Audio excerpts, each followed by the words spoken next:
Baik. Assalamualaikum warahmatullahi wabarakatuh.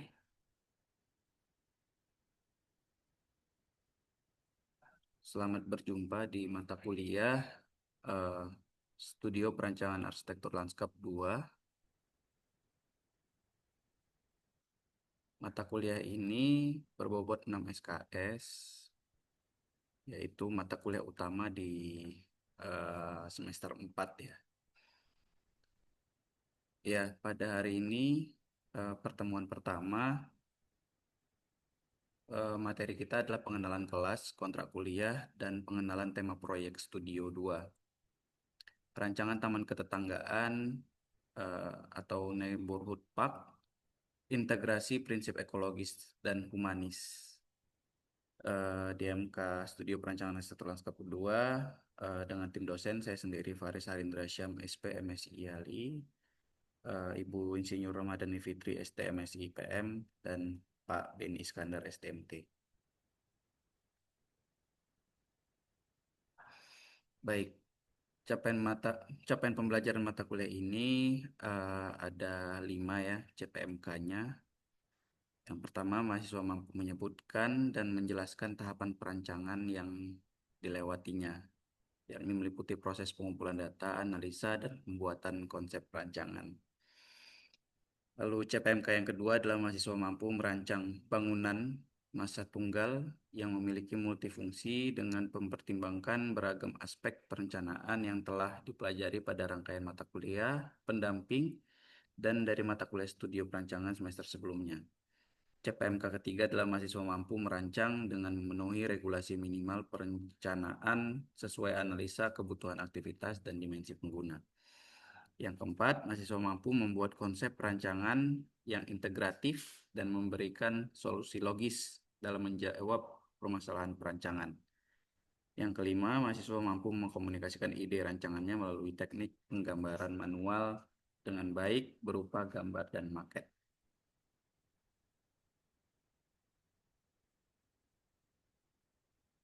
Ya, menjadi kewajiban saya untuk menyampaikan kultur-kultur dari Yayasan Profesor Dr. Kadirun Yahya.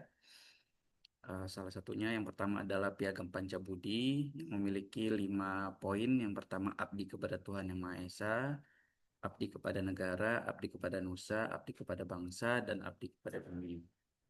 Jadi setiap insan Pancabudi harus memiliki jiwa abdi yang 5 hal ini. Kemudian mutiara hikmah Pancabudi, beribadat seperti Nabi Rasul beribadah, berprinsip seperti pengabdi, berabdi dalam mental sebagai pejuang, berjuang dalam kegigihan dan ketabahan sebagai prajurit, berkarya dalam pembangunan seperti pemilik. Kemudian 7 nilai yayasan Profesor Dr. Haji Kadir Nur Yahya. Yang pertama, menjaga kemurnian akidah tauhid dan melaksanakan syariat. 2, bersyukur, bersukacita dan tidak mengeluh. 3, rendah hati, memaafkan, tidak tersinggung, tidak marah dan tidak jaim. 4, berpikir positif, berprasangka baik dan tidak bergunjing. 5, optimis dan tidak mengatakan tidak mungkin atau tidak bisa ataupun tidak mau.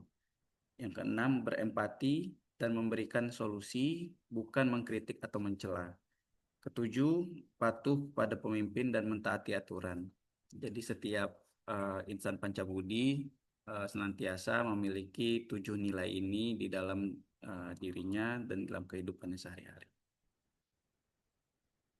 Kemudian ada satu konsep lagi di kampus kita, kampus Pancabudi, yaitu konsep kampus tamadun mandiri. Tamadun berasal dari perkataan Arab yaitu madana, yang berarti kehalusan budi dan kesopanan tingkah laku. Yang kedua, sebagai pelahiran keseluruhan budaya spiritual dan material dalam sebuah komunitas. Mandiri sebagai satu tindakan atau eh, berpikir kreatif dan penuh inisiatif serta bertindak bebas dan terukur. 2, menggambarkan suatu sikap yang memungkinkan seseorang untuk bertindak bebas dan terukur, bertindak kreatif dan penuh inisiatif mampu mempengaruhi lingkungan dan memberikan warna positif bagi lingkungan di mana dia berada. Jadi 4 hal tadi, mulai dari Piagam Pancabudi, Mutiara Hikmah Pancabudi, 7 nilai dasar yayasan, dan konsep Tamadun Mandiri adalah nilai-nilai kampus Pancabudi yang senantiasa kita terapkan di dalam kehidupan kita sehari-hari. Baik, kita masuk ke materi Studio Perancangan Arsitektur Lanskap 2. Temanya adalah kali ini tadi saya sudah jelaskan di awal tentang perancangan taman ketetanggaan atau neighborhood park, integrasi prinsip ekologis dan humanis. Jadi dari tema tersebut kita bisa mengambil sebenarnya yang akan kita desain adalah taman ketetanggaan atau neighborhood park dengan prinsip-prinsip ekologis dan humanis yang kita usung pada tema besar kali ini. Nah, jadi taman ketetanggaan adalah ruang terbuka hijau berskala lingkungan yang dirancang untuk melayani kebutuhan rekreasi dan sosial warga dalam radius jangkauan 400 hingga 800 meter dari permukiman di sekitarnya.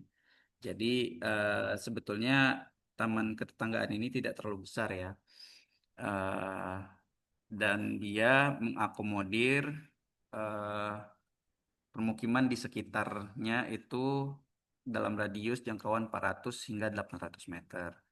Jadi pemakainya itu adalah warga di sekitar tamannya itu gitu ya.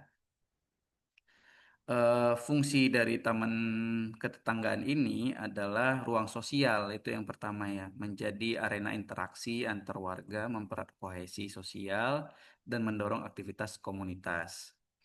Nah, fungsi keduanya adalah sebagai paru-paru lingkungan ataupun sebagai uh, apa ya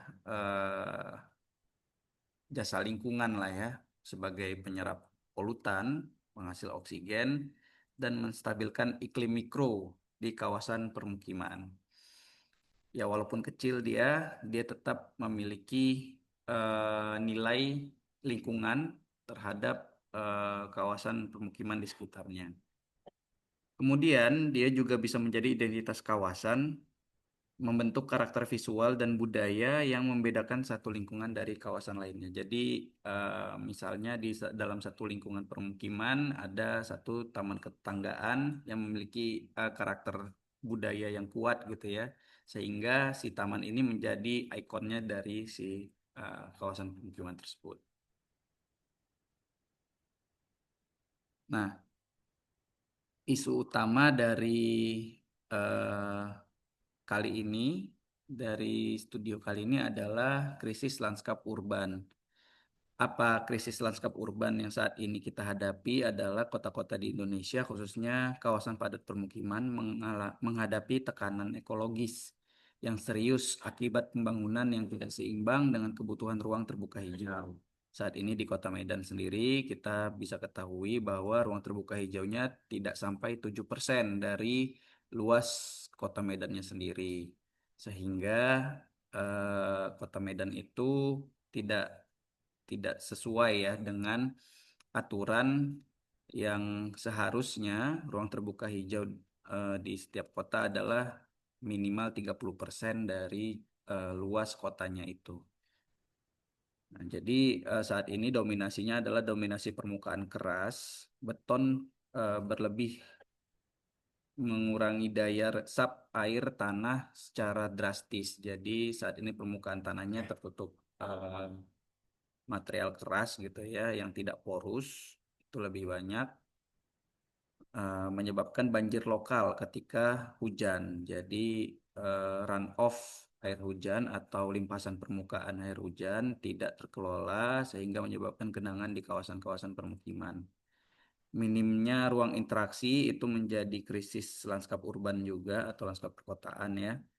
Jadi kita bisa melihat kondisinya saat ini di permukiman-permukiman padat penduduk itu anak-anak itu bermainnya di jalan gitu ya, di pinggir-pinggir jalan, kejar-kejaran layangan itu di pinggir jalan, bukan di suatu wilayah taman yang besar gitulah ya.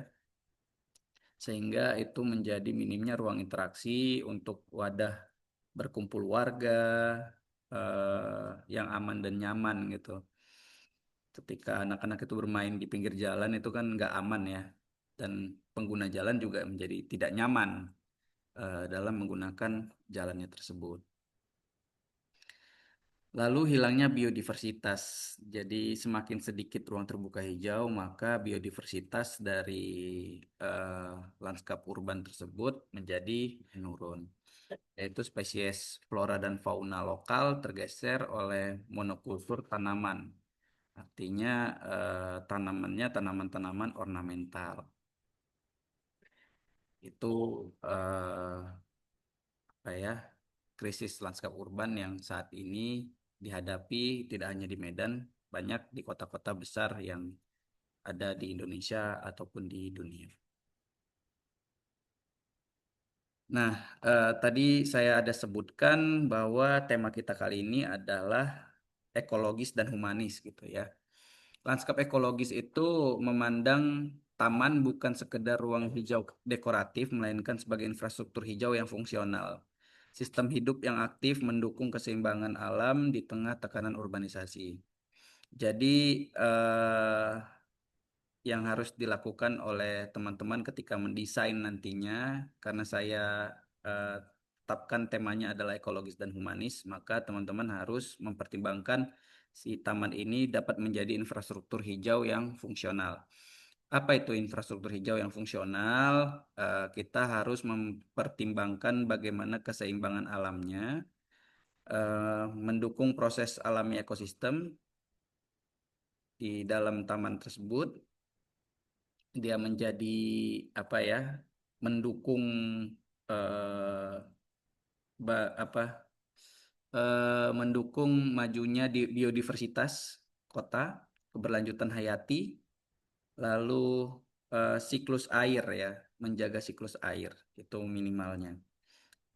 Jadi bisa menampung air gitu ya ketika hujan, eh, sehingga membantu dalam keamanan ketika hujan deras di permukiman sekitarnya itu tidak banjir yang parah gitulah ya. Meminimalisir dampak banjirnya. Ya, strategi ekologis tadi saya bilang ada water management, low impact development atau LID. Pendekatan LID bertujuan untuk mengelola air hujan sedekat mungkin dengan titik jatuhnya, mengurangi beban sistem drainase konvensional dan memaksimalkan resapan alami ke dalam tanah. Ya, jadi konsep LID ini adalah sering dicontohkan dengan Taman Rain Garden. Rain Garden ini berupa cekungan tanaman yang menampung dan menyerap air limpasan dari atap dan jalan. Bisa dilihat di sebelah kanan ya ilustrasinya. Jadi di bagian-bagian yang terbuka di antara jalan dengan gedung gitu ya, itu dibuatkan taman yang ada cekungan ke bawahnya sehingga air itu masuk ke dalam taman tersebut ketika hujan. Jadi kering, ketika kering, taman tersebut terlihat tanamannya, pohonnya dan sebagainya. Jadi ketika hujan, air masuk ke situ menjadi tampungan air hujan di situ ya. Lalu langsung meresapkan ke dalam tanahnya. Ada juga bioswales. Bioswales ini adalah saluran vegetatif yang memperlambat aliran sekaligus menyaringnya secara alami. Ini mirip-mirip juga dengan rain garden, tapi dia konsepnya adalah saluran. Kemudian ada paving berpori atau porous pavement. Jadi menggunakan eh, perkerasan-perkerasan atau paving-paving yang berpori sehingga dapat melalukan air hujan ke dalam tanah. Berikutnya ada strategi ekologis terkait dengan biodiversitas dan microclimate. Yang pertama adalah pemilihan spesies asli. Jadi ketika teman-teman semua mendesain gitu ya, coba lihat apa tanaman asli atau tanaman lokal di sekitar tapak kita gitu ya. Jadi kita menjaga atau menggunakan tanaman-tanaman spesies asli yang ada di sekitarnya gitu ya. Sehingga tidak perlu ada spesies-spesies yang spesies introduction yang kita pakai di dalam tapak kita. Jadi kita pakainya yang indigenous ya, indigenous species. Kemudian sebagai mitigasi urban heat island, jadi mitigasi urban heat island ini setidaknya taman kita mengurangi lah ya, mengurangi dampak dari urban heat island, yaitu pulau bahang perkotaan istilahnya ya. Jadi di dalam kota itu pasti suhunya lebih tinggi daripada di bagian luar kotanya. Itu disebut pulau bahang perkotaan. Maka taman-taman yang ada di kota itu haruslah dapat menurunkan suhu permukaan dari si kota gitu ya. Dengan cara mengkombinasikan vegetasi eh, dari pohon, perdu, dan penutup tanah. Jadi pohon itu atau tanaman itu dapat menurunkan suhu gitu ya, dan juga meningkatkan kelembaban.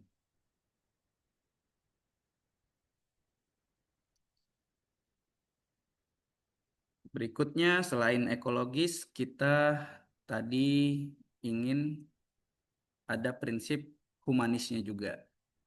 Kenapa? Karena eh, apa ya, ruang terbuka hijau itu adalah juga sebagai eh, yang menggunakan adalah manusia gitu ya, sehingga inginnya ruang terbuka hijau itu nyaman untuk digunakan manusia sebagai tempatnya eh, wadah untuk bersosialisasi gitu ya.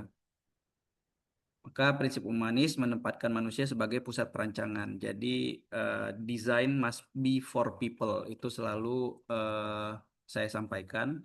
Setiap desain itu pasti kita tujukan untuk kebutuhan manusia, gitu ya. Nah, taman yang baik bukan hanya indah secara visual, tetapi benar-benar hadir sebagai tempat yang membuat penggunanya merasa aman, nyaman, bahagia, dan dihargai keberadaannya. Nah, itu prinsip humanis. Yang pertama, nyaman, skala ruang, material, dan naungan yang sesuai dengan kebutuhan tubuh manusia.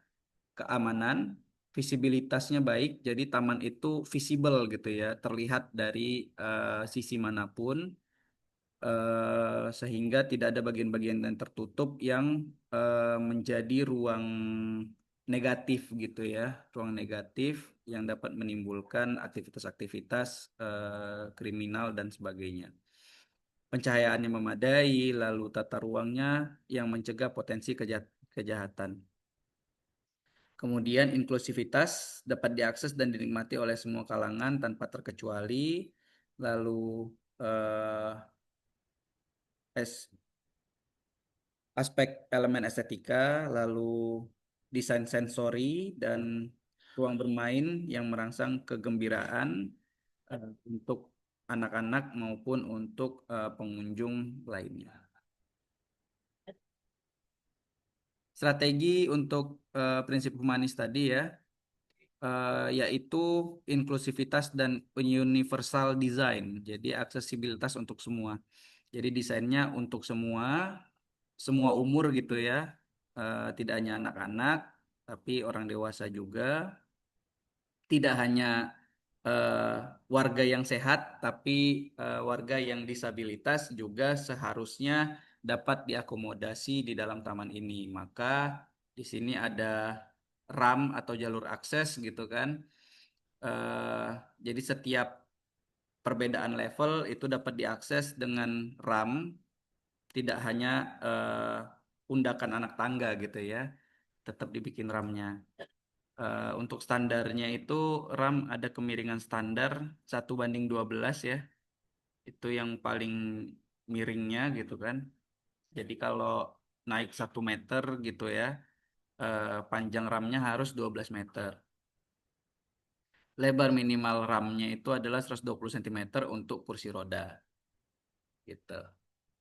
Dan jangan lupa harus ada tetap guiding block, ubin pemandu untuk membantu orientasi pengguna yang tunanetra, lalu furnitur-furnitur yang sesuai dengan ukuran skala manusia yang ergonomis nyaman untuk digunakan. Teman-teman bisa lihat di standar buku-buku standar-standar ya. Kita punya Time Saver Standard for Landscape Architecture. Di situ data standar untuk lanskap semuanya ada, mau furnitur maupun RAM di situ ada semuanya. Untuk bangunan kita punya Architects Data juga dari Newford ya penulisnya. Jadi silakan dipelajari dari situ untuk standar-standar desain eh, furnitur ruang luar.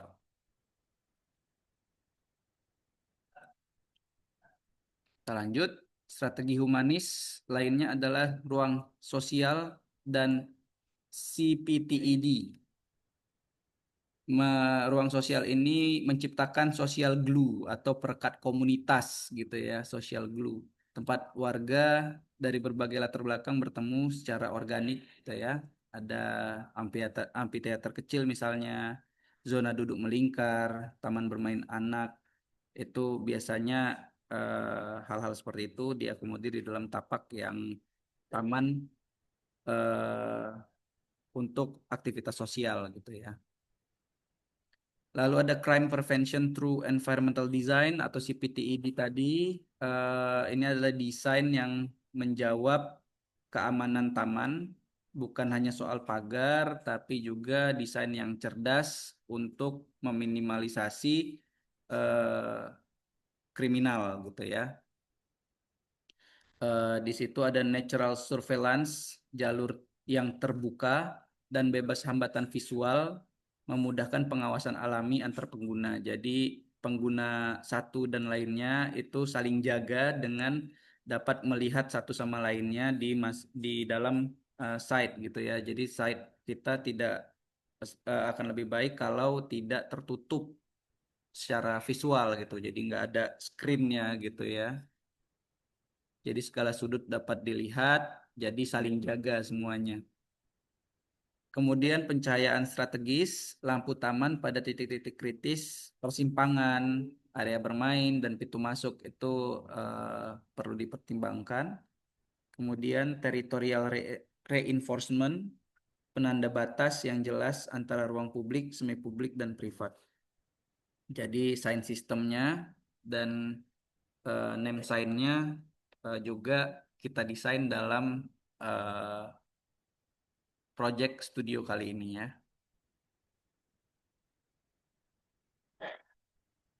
Ini ada studi kasus taman ketetanggaan yang ideal. Ya ini sebetulnya sudah contohnya sudah lebih ke taman kota ya, bukan taman ketetanggaan lagi. Cuman nggak apa-apa. Ini secara prinsip tadi ekologis dan humanis dia masuk. Yang pertama adalah Bisan Ang Mo Kio Park di Singapura. Jadi Bisan Park ini adalah di kanan kiri sungai Ang Mo Kio, tamannya itu. Dia tadinya di kanan kiri sungai ini full beton ya. Dia dulu sungainya lurus karena dia kanal gitu ya. Dibuat seperti kanal untuk melalukan air. Nah, sekarang Singapura itu membongkar beton-beton di kanan kirinya dan dijadikan lebih alami gitu ya, kanan kiri sungainya. Jadi lebih banyak tamannya. Nah, hasilnya adalah kunjungan warga meningkat 40% setelah direnovasi menjadi taman di kanan kiri sungainya.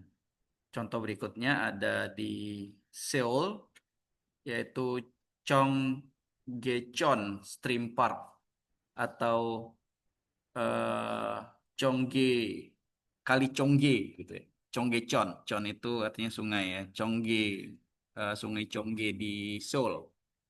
Nah, ini juga sama konsepnya seperti Bisan Ang Mo Kio Park itu ya.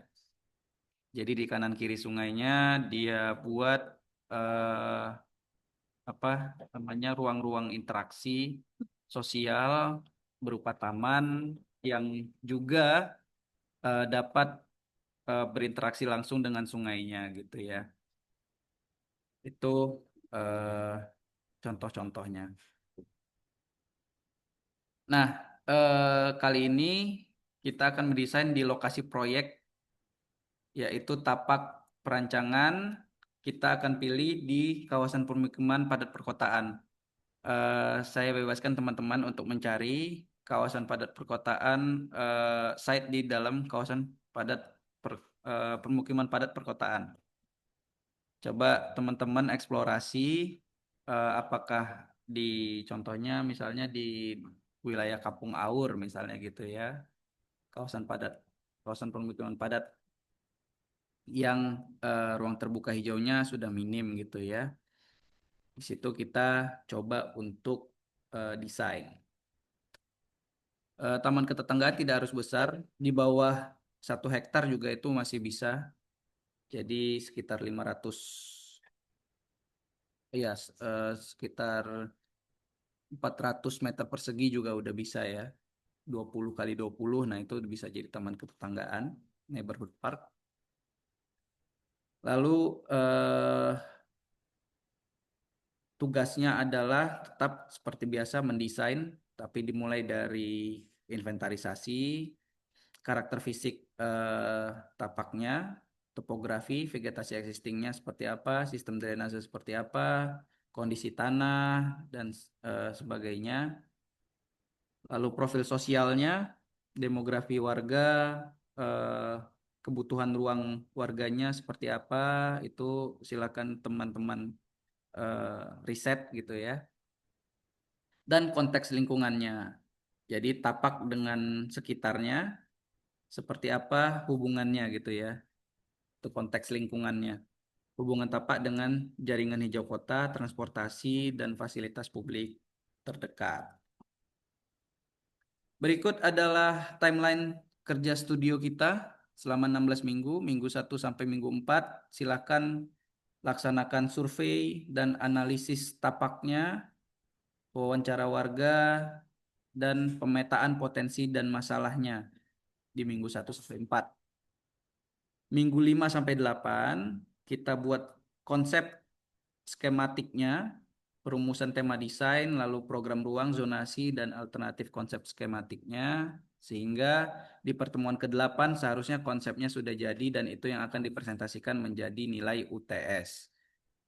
Di minggu 9 hingga 14, kita akan melakukan pengembangan dan detail design development, gambar kerja, detail konstruksi, dan spesifikasi material di minggu 9 dan 14. Minggu 9 sampai 14 ya. Minggu 15 dan 16 adalah final review, presentasi akhir, penilaian komprehensif, dan pengumpulan dokumen rancang lengkap. Jadi produk dokumen rancang lengkapnya itu yang akan menjadi tugas akhir produk dari studio ini, itu yang akan menjadi nilai di ujian akhir semesternya, di nilai akhirnya. Jadi studio ini kita menerapkan project based learning ya, mulai dari awal hingga akhir perkuliahannya. Nah, berikut kriteria desain yang diharapkan. Rancangan yang dihasilkan harus melampaui sekedar estetika visual. Setiap keputusan desain harus dapat dipertanggungjawabkan secara ekologis, sosial, dan teknisnya. Artinya, secara ekologis dia tetap berkelanjutan, secara sosial dia mendukung aktivitas sosial masyarakat di sekitarnya, dan secara teknis desain teman-teman harus dapat diaplikasikan gitu ya. Maka ada 4 hal yang menjadi eh, penilaian dari temanya. Yang pertama inovatif, yang kedua aplikatif, yang ketiga pro lingkungan, dan yang keempat pro masyarakat. Jadi saya penilaiannya dari situ nanti ya. untuk penilaian konsep desain dan pengembangan desainnya. Baik, jadi simpulan untuk pertemuan kali ini adalah taman ketetanggaan yang akan kita rancang di semester ini eh, sebagai latihan tanggung jawab profesional kawan-kawan, gitu ya. Merancang ruang yang kelak akan dipakai oleh masyarakat gitu ya, dihirup udaranya, diinjak tanahnya dan dikenang oleh warga nyata di lingkungan nyata gitu ya.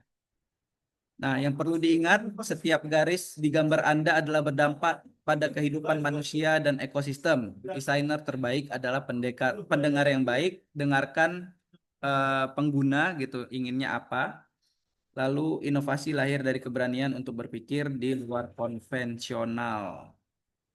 Oke, diskusi kita kali ini adalah ruang terbuka untuk diskusi, klarifikasi kontrak perkuliahan, dan eksplorasi awal ide-ide perancangan. Silakan kita akan mulai untuk diskusi pada pertemuan pertama ini.